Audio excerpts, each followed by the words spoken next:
Welcome alpha. கர்த்தராகிய இயேசு கிறிஸ்து நாமத்தினால் உங்களை வாழ்த்துகிறேன். தெரிந்து கொண்ட வேத பகுதி ரோமர் 6ஆம் அதிகாரம் 1வது வசனத்திலிருந்து வாசிப்போம். ஆகையால் என்ன சொல்வோம்? கிருபை பெருகும்படி பாவத்திலே நிலை நிற்கலாம் என்று சொல்வோமா? கூடாது. இன்றைக்கி நிறைய பேர் இந்த உலகத்தில் இந்த வசனத்தை தப்பாக புரிஞ்சிட்டு இருக்கிறாங்க. கிருபை பெருகட்டும் நிறைய பேர் சொல்லிட்டு, ஆனால் பாவத்தில் நிலைநிற்கலாம் அப்படின்ட்டு போதிச்சிடுறாங்க. இட்ஸ் ஆல் ரைட், கர்த்தர் மன்னிப்பாருங்க. எல்லாம் அப்படி இல்லை. இது நிற்கக்கூடாது என்று போட்டிருக்கு. திட்ட தெளிவமாக போயிட்டுருக்கு.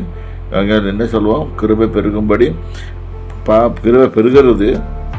அது பெருகிறதுக்காக நாங்கள் பாவத்தில் நிற்போம். நாங்கள் பாவத்தை செய்யலாமா அப்படின்னு சொல்லுவோமான்னு கேட்டால் கூடாதே போட்டிருக்கு. பாவத்துக்கு மறித்தனா இனி பாவத்துக்கு எப்படி படைப்போம்?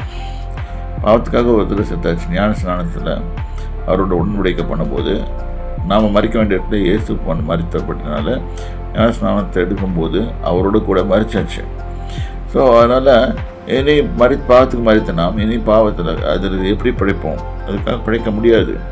ஆகவே அந்த தியரியை சொல்லி சில பேர் சொல்லுவாங்க, it's all right, you can sin 1-2 பண்ணிடலாம் அப்படின்னு சொல்லுவாங்க. 1-2 எல்லாம் கத்துறது எல்லாத்தையும் தான் பார்த்துட்ருக்காரு.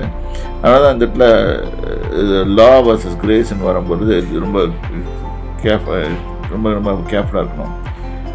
கிறிஸ்து கிறிஸ்து இயேசுக்குள்ளாக ஞானஸ்நானம் பெற்ற நாம் அனைவரும் அவருடைய மரணத்துக்குள்ளாக ஞானஸ்நானம் பெற்றதை அறியாமல் இருக்கிறார்களாம். இதுதான் போட்டிருக்கு. நம்ம ஞானஸ்நானம் பெற்றும்போது அவர் மரணித்தது போல நாமளும் மரணிச்சிட்டோம். இது பாவத்துக்காக மரணிச்சிட்டோம். பாவம் செய்ய மாட்டோம். செத்து போன பாவத்துக்கு நீங்களாக்கி விடுதலையாக்கான்னு வேதம் சொல்லுகிறது.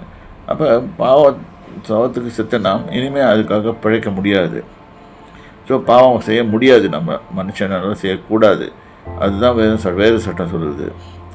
மேலும் பிதாவின் மகிமையினாலே கிறிஸ்து மரித்தோரிலிருந்து எழுப்பப்பட்டது போல நாமும் புதிதான உள்ளவர்களாய் நடந்து கொள்ளும்படிக்கு அவனுக்கு மரணத்துக்குள்ளாக ஞானஸ்நானத்தினாலே கிறிஸ்துவனுடனே கூட அடக்கம் பண்ணப்பட்டோம். அதனால் இங்கே கிளியராக போட்டிருக்கு, நாம் பாவம் செய்ய முடியாது. ஏன்னா பாவத்துக்கு படக்கம் பண்ணப்பட்டு ஓவர் ஆயிடுச்சு. திருப்பி எந்திரிச்சு நான் பாவம் செய்வேன்னு சொல்கிறது கூடாத காரியம். இது முக்கியமாக அது கிறிஸ்தவ உலகத்தில் போதிக்க மாட்டேன்றாங்க. அதனால் பாவம் பெருகிட்டு வருது.